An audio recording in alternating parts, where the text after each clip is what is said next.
Welcome to Dungeon Tangents. I'm Robert. And I'm Erik. And this episode, we're going to be talking about Castlevania, which has next to nothing to do with D&D, but it's worth talking about. To me, it speaks to my inner gamer, so I think it's very much so related. And this is a little bit weird for us. We're not used to talking about this kind of thing, but I really enjoyed it, the show. I was worried about it, and then when I saw it, I was like, oh, this looks really good. I'm really excited about it. Well, before we get into it, we should probably explain for anybody who doesn't know. First off, Castlevania was originally a video game. It started in 1986, is that right? Yeah, 1986 was the first Castlevania. Just 3 weeks ago, or a number of weeks ago, Netflix released a anime-style 4-episode series based on the video games, and it's the first animated series that's ever been created for Castlevania before. And before we move any further, what we should say is that we're going to talk about what happens in the show. Oh, yes. If you haven't seen it, stop. Spoilers. Don't listen to us. Yeah, we're going to spoil the shit out of everything that happens in the show. So do not listen to us if you haven't. This is a spoiler cast. Yeah. I thought it was really cool. I liked the art. I really liked the music. The voice acting was good. It took enough of its own direction to be kind of its own thing, while at the same time it was really obvious that it was trying to make a point that it was in the Castlevania kind of canon. Like one of the first things you see is a location and a date, which I don't know why. I always love that. It tries to make sure that it is true to the material while still trying to be its own thing. Yeah, I half expected that it was just going to be its own thing and just say, we're going to have vampires and we're going to have somebody who's hunting them, and that's it. Right, and people know the name Castlevania, so we're gonna grab that demographic, right? Kind of like when I was a kid on Saturday morning, I used to watch the Zelda cartoon, and I enjoyed it. But I was also, as a kid, sitting there like, that's not how it happens. That's not, that's not how that works. That's not what happens in the game. So they did a really good job of kind of staying true to that material in it, and it opens up with just Lisa walking up to this castle, knocking on the door, and basically flicking Dracula some shit, which I also enjoyed. Very cold start, just introducing the main characters, two of the main characters, right off the bat. No BS, just Dracula and Lisa, who became Dracula's wife. But probably get married, and from a cold start to just killing somebody off immediately, because the next scene is her being burned at the stake. Yeah. What happens here is you're going to get the reason why Dracula goes batshit crazy. He's very kind of humanized, in the beginning. He has a reason for his actions, even if his actions are exaggerated. Right. But in the beginning, he's just kind of a hermit. And then, he falls in love with this human, and then she gets burned at the stake. And what we see is this bishop saying, we found her with all of these... shit, we need to take a step backwards. She goes to Dracula to learn science. Right. And so he shows her all of these wondrous things, these, mechanical, contraptions, telescopes, stuff like that. And then fast forward 20 years later, and there's this bishop who found all of these, scientific equipment in her home and says they were witches' things, right? Yeah. And that's why she's being burned at the stake. And Dracula, fortunately, but of course, is off on business or whatever the hell he's doing while this is happening, and just happens to be coming back at just the right time. This is the reason why things kind of go off the rails for everybody who's not Dracula or a handful of other people, because... Yeah. Well, he comes back, and as soon as he comes back, he sees that Lisa's been burned at the stake. Well, he comes back to his house and burned to the ground. That's right. It's how the lady comes and says, I wasn't going to watch. She's being, and said, well, where's she being held? Like, oh no, she's not being held. She's being burned, like, right now. He turns into fire, essentially, and he zips over to where it's happening.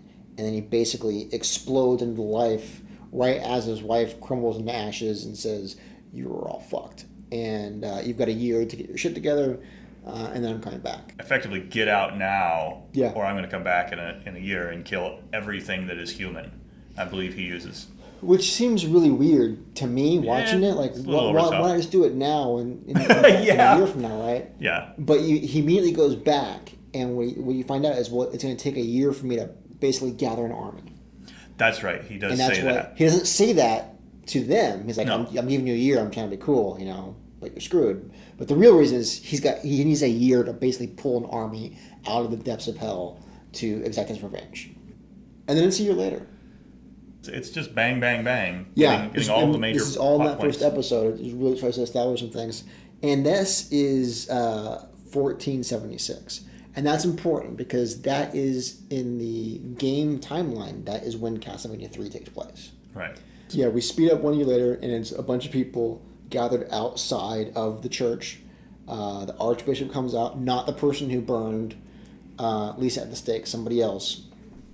It's like, hey, you know... He's effectively touting the fact that it's a year later and nothing's happening. We're all safe.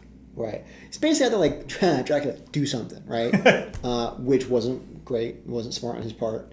But really celebrating the fact that it's been a year later, nothing happened, and, you know, look at us, we got away with it. And as he's saying this, the sky is getting dark, and it's just obvious that it's not going to be his day.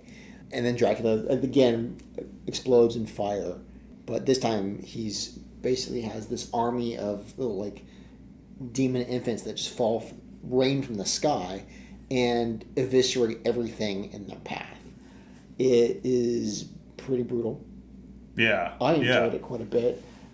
One thing that this show does a really good job of is it doesn't pull any punches whatsoever as far as the graphic violence, or like if you did have a monster from the depths of hell, it would eat people, and that's what it would look like. We can't really stress enough, this is not a show for kids. No. This is a show for people who grew up with the game, enjoy the game, and aren't afraid to see some, you know, anime violence where, you know, demons eat people and stuff like that. Yeah, it's practically equivalent to Akira style violence. Yeah, I can. Yeah. So I guess what I'm saying is, I really enjoyed the show. Might not be for everybody. Take that under advisement. Yeah. Yeah. Just all hell breaks out in the village, and that's kind of it. That's the end of that scene. Yeah. And then they cut to inside of a tavern where there's a couple farmers. Yeah, very graphic conversation about livestock and certain sexual proclivities. Again, not for kids. Right. But seated next to them is Trevor Belmont. So halfway through the conversation, somebody bursts in and says, "The Horde, we've spotted the Horde, it's coming in." That's right. And the person who's doing most talking says, "Well, it's all of the old family's fault. It's you know, the lords, all of that. It's not just Dracula. And it's something they said of, it's those damn Belmonts, right? We should have killed them all when we had a chance." And then we pan over to Trevor, and it's like, "Oh, damn it! This is not going to go out the way I wanted to. I just wanted to have a drink and pass out." That's the end of that episode. Yeah. There's a brief altercation between Trevor and the people in the bar, but That's episode 2. Oh. It ends with him like shit, and that's it. Okay, I forgot that. Yeah. And then it starts up in the second episode of him wanting to pay his tab and basically get out. And they see the Belmont cross on his on his tunic. And then a fight ensues. This, for me, I think we have a difference of opinion here. For me, he seems a little goofy. Like, they really try to make it very lighthearted for him, and his dialogue, the tone of Trevor Belmont. He kind of plays around and all of that. And it gets very serious later. For me, there's a disconnect in that there's no transition, there's no evolution for him. That he just goes from goofy straight to serious. And it felt weird to me. Yeah, he definitely is sort of, I don't care. I think that's, to me, the difference in his character and the would-be character arc. It's a very short arc. He doesn't care about things. He doesn't want to help people. That comes across as this irreverence, this like, whatever, until something in episode 3 happens when he finally feels, maybe it is near the end of episode 2, where he's like, okay, I guess I'm going to be the hero. He's definitely the reluctant hero the whole time. It didn't even feel rushed. It just felt like a switch was flipped. Yeah, right? yeah. And it was suddenly a different character. I guess you could say that I can't put my finger on why the switch flips. There are characters in other stories that something flips their switch, and it's not out of character. It just happens to be that there's one thing that really gets them interested in being the hero. And usually for me, that it's that one thing that all of a sudden makes them a little bit relatable. Right? It's like, I can see why this would, make you change what you're doing or upset you or whatever. And there's I can't remember that moment in this, but also this is a very dense series, right? A lot happens in a very short amount of time. Yeah. So from a writing point of view, they may have they slimmed it down and cut out some of those motivators for him just so they could get the plot moving. Yeah. And then I have a great appreciation for the fact that there's no filler in this. No. Something's constantly happening. Yep. I always like that. I don't need to see 200 episodes of something for the next thing to happen, right? Episode 2, we start up in that tavern, there's a fight, and then he basically leaves, passes out, and he wakes up just outside of the town or city of Gresset. To kind of set the tone, he wakes up and he sees it, and it's this walled city, and the first thing he sees is this demon hopping the fence carrying like an infant. And then it switches to this scene of this woman waking up next to her dead husband screaming, and then it's quick switches to screaming over this empty, bloody cradle. So it's not, again, it's not pulling the punches, this is pretty dark, but it sets the tone of like, bad things are happening in Gresset. It's a place you want to be. And with that in mind, he just kind of walks towards it and says, I want some breakfast, and that's it. And he actually has to sneak into town. He has to like break in because it's all walled up and there's guards posted out there who are sleeping on the job, so he just kind of walks past them. But it's a dark time in the city of Gresset, which is important because as he's going through town, everybody is very, demoralized. You come to find out the church is using that to manipulate the people of Gresset. I was going to say that, the church has become sort of a military force to control the city, and under the guise of we're saving people from the monsters. Right. And this is an interesting, for me, departure from Castlevania 3, because at least to my understanding, when I played through it recently for this, the church kind of recruits Trevor, right? And that was one of the things that comes out of that tavern brawl in the beginning of episode 2 is we find out that his whole family's been excommunicated by the church. Right. And everybody blames them for trading in dark magic, and they are the reason why the demons have come and all that. And he tries to make the point that, no, we fought monsters, but nobody really wants to hear it. The idea being that people want something to blame. When, things turn south and it's not going your way, you want to blame something. And the church has very obviously said, this is what you have to blame. And the Belmonts are only one of those things to blame. But walking through town, getting some food, he also hears a story of the sleeping soldier. The soldier or warrior underneath the town of Gresset that when needed will wake up and be the savior of the town.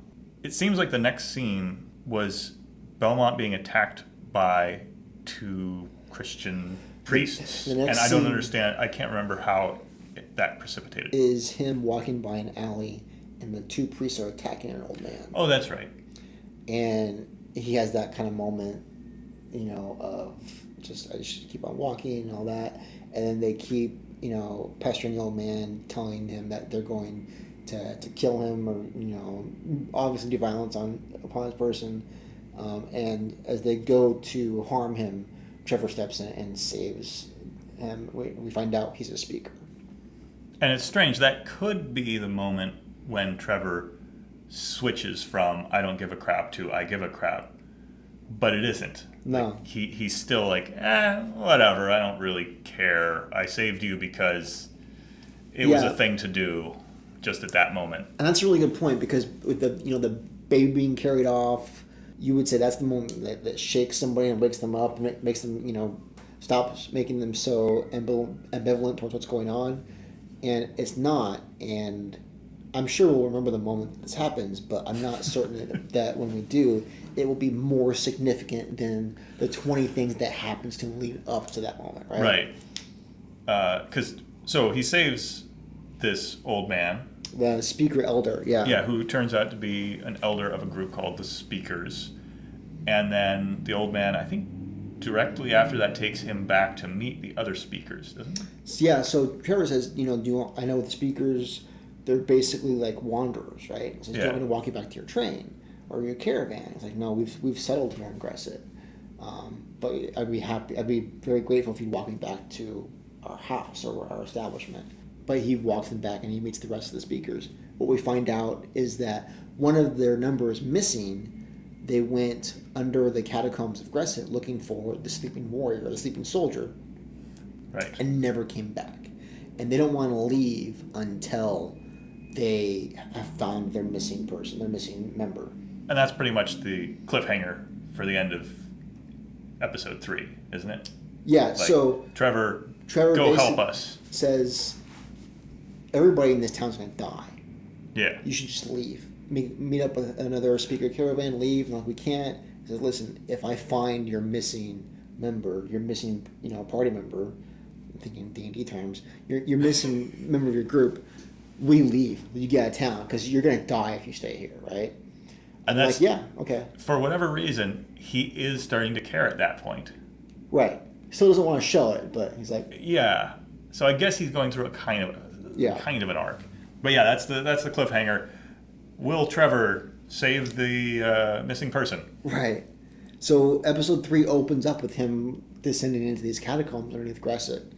A couple things. I think he falls through a trap or something like that. But yeah, I just remember a lot of falling, and then suddenly he's in a room with a monster. He finds a bunch of statues of people, one of which looks like a speaker, and then a Cyclops comes in, and he realizes that it has turned all these people to stone. He's found the missing speaker by a bunch of other missing people, but he's more preoccupied with staying alive in this big fight.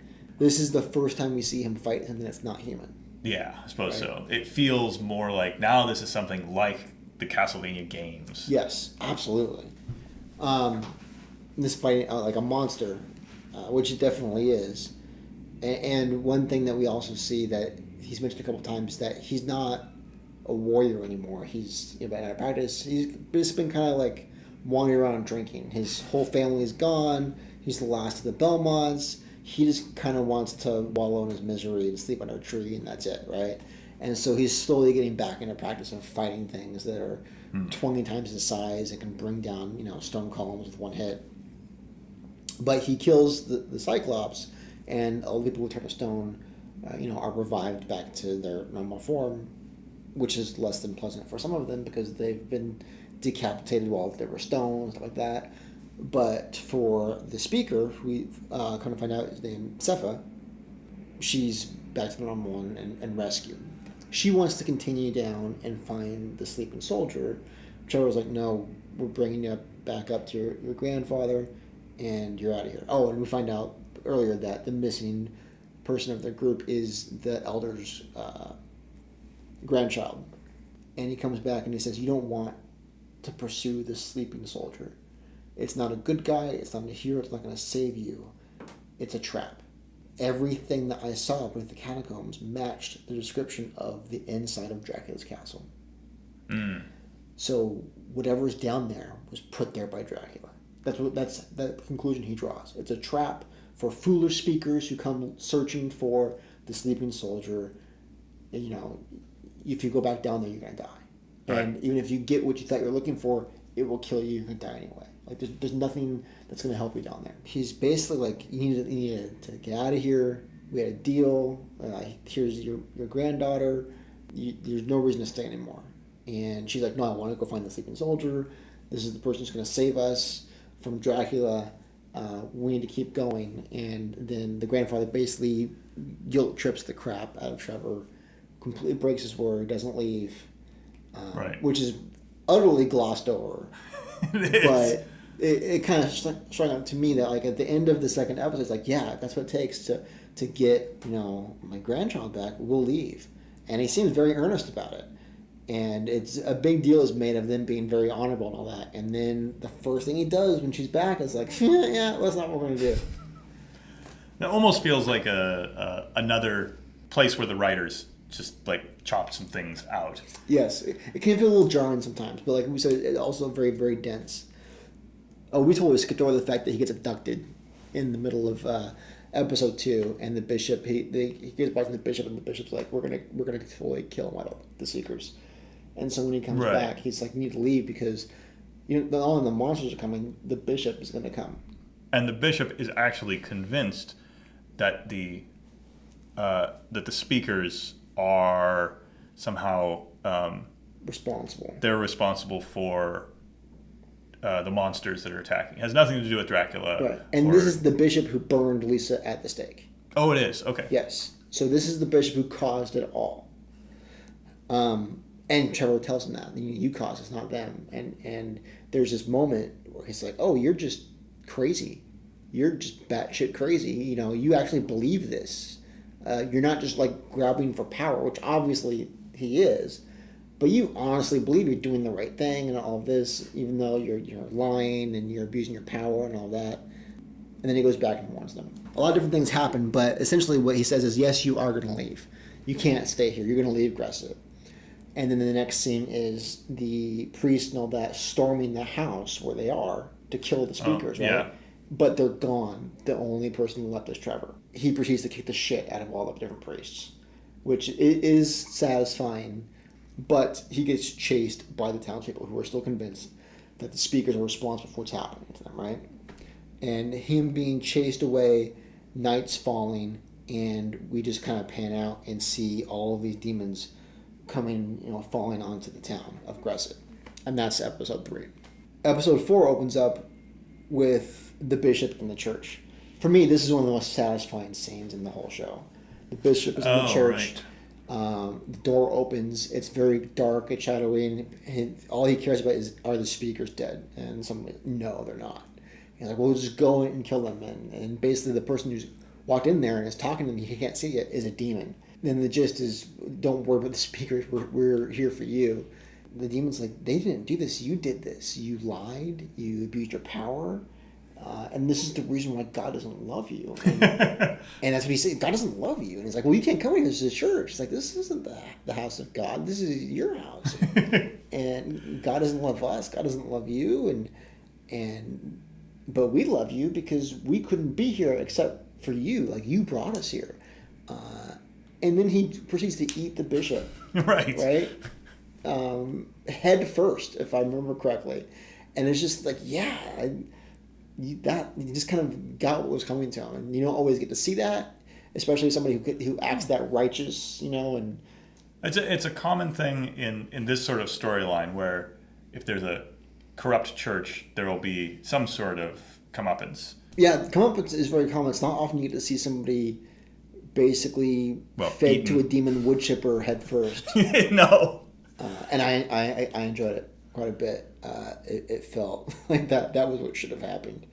And then we go back to Trevor running through town, away from the townspeople because they're chasing him, and they corner him, and he's kind of stuck. And all of a sudden he's surrounded by fire. The speakers kind of have to back off, or no, the townspeople have to back off, and we see Sifa again.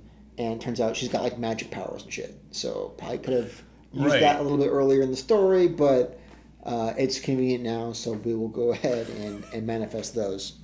But she saves Trevor. There is kind of a back and forth that happens between one of the last priests and Trevor, and this was another very satisfying, kind of brutal scene.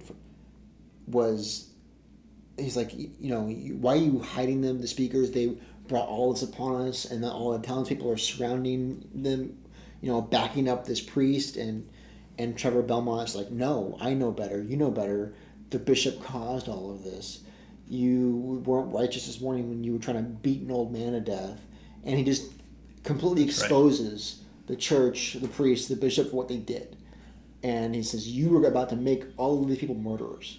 I know what the scene's trying to do there. I mean, it's trying to express the turn of popular opinion against the church, but it's again, it's kind of like a switch.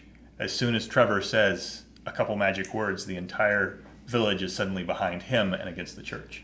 Yes, but it's not just that it's behind him against the church, because there's this feeling on Trevor's part of justification and righteousness.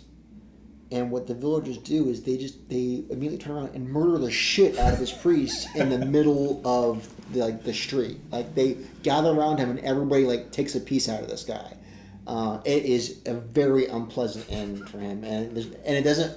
I enjoyed it because it felt dirty, like it wasn't it wasn't a clean, it wasn't closure. It was like, okay, well, you guys have not redeemed yourselves at all. You've shown yourselves for the monsters you are, and Trevor was just kind of like, okay, well, I achieved my goals. It's not great. You guys still kind of suck, but you're not after me anymore. I guess in a way, the whole show is pointing out how easily people run to find a scapegoat and tear into that scapegoat, no matter what it is, no matter whether or not it's responsible or not. You're a little disturbed in that. Yeah, that didn't feel like. That didn't leave me with a warm, fuzzy feeling. That wasn't a Hollywood ending. Not at all, right? And I enjoyed the fact that it took that step of leaving that very safe comfort zone of, oh, we'll wrap this up all in a nice little bow. And it's like, no, we're just going to murder the shit out of a priest in the middle of the road. Which is... and then we're going to move on. That's it. Right. We're done. We're going to move on. That's kind of the show in a nutshell. Well, but we should get to the end. So next, the demons attack. That's right. But at this point, now Trevor has the entire village on his side. Which is good, because he's the only person who knows how to mount a defense against these creatures that are coming into town. And now this is kind of a Seven Samurai style scene where he's helping the village. Him and Sifa are helping the village to defend themselves against the demons. Teaching them everything you need to know about demon fighting in like 4 seconds. Right. It is probably 10 seconds, but... it feels a little improbable. Yeah. But it works out. But that's not the end. I mean, no. In Seven Samurai, the end is they've successfully saved the village, and some people died, but everybody's happy. But for the most part, it was a good happy ending, and the good guys won, the bad guys got what they deserved. Yeah. Here it was kind of like, well, we've staved them off for a little bit. And I don't remember if there was even a reason for this or not, but they're fighting and the ground collapses beneath them. No, there isn't a reason. And they just fall. And they fall much further than they did the first time in the catacombs. We're seeing a lot more of those, the lights, the gears that turn, a bunch of mechanical traps for them that they almost fall victim to, until they arrive at this big lit up room with a stone coffin inside of it. And when they walk in, somebody steps on something. It was a very kind of Indiana Jones moment where I think it was Trevor steps on a button and the coffin starts to open. He's like, I didn't do it. Don't look at me. Oh, that's right. And then out comes the sleeping soldier, right? And Sifa believes in this. Yes, she's very like, much. I want to believe in the sleeping soldier. I mean, obviously she believed in it. Otherwise, she wouldn't have gone on the quest to find the sleeping soldier. Trevor does not. No. And Trevor is he's pretty sharp. He notices a bunch of things that completely have, Sifa's been oblivious to. It's like, well, first of all, you haven't been here for hundreds of years. This place is, it's old, but it's not abandoned. There's no dust. Everything's clean. It's like, how long have you really been here? And the sleeping soldier, well, I don't know, what year is it? And they tell him, like, oh, well, I've been here for like a year. That's it, right? And he's also like, well, and secondly, you're a vampire. Like, I can tell you're a vampire. Well, at that point, he's like, you're a vampire. All this looks like the inside Dracula's castle. You're Dracula. So the conclusion that Trevor comes to is that you're Dracula, and we need to fight because I'm going to kill you, right? Right. But it's not Dracula. It's the person that we saw in the beginning, at the end of the first episode, who said, you can't do this. You should find the person responsible. And then is attacked by Dracula. So they fight, they go back and forth, and it becomes very obvious that the fight's a test, and that the sleeping soldier trying to kind of vet Trevor and see what his motivations are. And it goes back to, does he give a shit? Does he care? And all that. And so that transition, that evolution of his character that we never saw during that is very specifically highlighted in this scene, because the sleeping soldier is trying to make sure that he does care about humanity. Right. And once he finds out that he does, and he finds out that Trevor is a hunter and that the speaker is a scholar, he stops and says, all right, this is what needed to happen. Because there's some prophecy. There's some prophecy, right? There's always a prophecy. There's always a prophecy. And he introduces himself. He says, I'm not Dracula. I am Alucard, the son of Dracula. I've been here to heal the wounds that he inflicted on me a year ago. But the speaker prophecy is that the sleeping soldier will be joined by a hunter and a scholar to destroy some great evil, right? And so that hunter and scholar is Trevor and Sypha. They do that thing that cool guys do, and they walk, side by side out of whatever the backlit area is, and then credits. So between the demons, the Cyclops, and Alucard, those are the only fights that Trevor has with non-humans, right? Right. And these are not 4 1-hour-long episodes. These are 4 23-minute long episodes. Yeah. It's very short. We have taken more time to explain Yes. it than if you just went and watched. Yeah, faster, just go ahead and watch it. And again, I hope you watched it before you watch this, but I thoroughly enjoyed this. I must be jaded. I wish there was more. Why am I jaded about this? I guess I wasn't. I played a little bit of Castlevania, but I wasn't big into it. The animation's great. The story is well enough. The characters are really well done. Mm-hmm. Every character has obvious motivations, and the pacing is surprisingly well done. To be able to fit effectively an entire arc in an hour, they effectively made an animated movie and then chopped it up into 4 pieces. But I don't know what it is that doesn't get me excited. Well, I'm the opposite end of the spectrum. I'm excited. I was excited since I saw the preview, and I'm pissed that they sold me on a prologue, right? Because this is a teaser. Yes, it is. It's essentially an hour-long preview. I got into this looking for the story and I guess again some kind of some closure or just a climax and a resolution, and we literally get what would and then the story starts. But no, that's when this ends. This is in our era of comic book character movies, this is the first act where they establish the backstory. Right, or even this would be the prequel where the 3 of them go and fight Dracula. Right. And this is the part you never get to see of how they got together, right? Right. That comes out after the main thing comes out or something like that.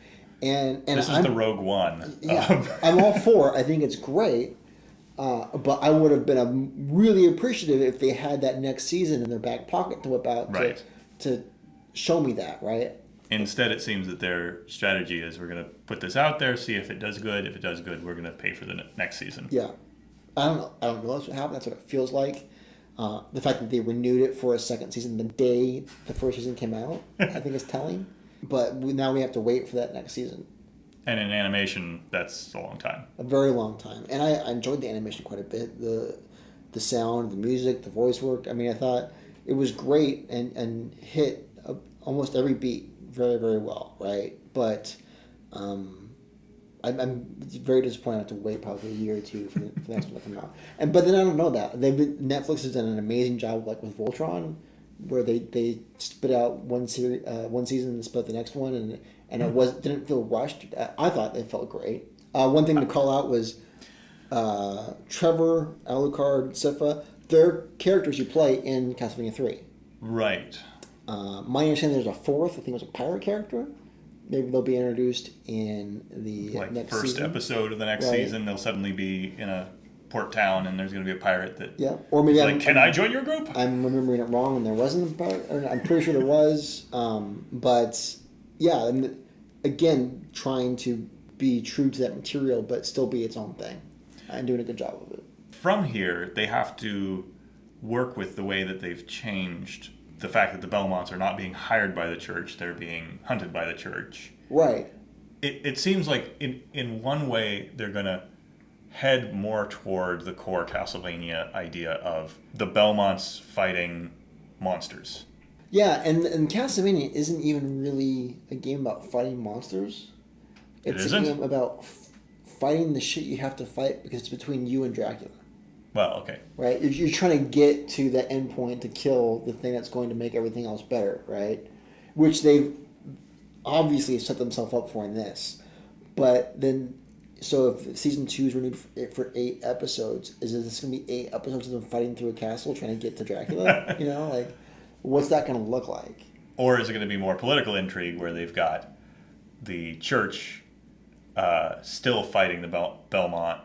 And, I mean, obviously, if Belmont is now working with a sorceress and a vampire, then he's evil too, right? Oh, yeah. Well, that's already kind of happened. Like, they've already excommunicated him. They, everybody thinks that he trades in black magic. Yeah. He gets jumped in bars. So that's a pretty short trip to sell him being evil to the populace. Even though apparently he can sway a whole village by... In just like 2 sentences? Yeah, pretty much.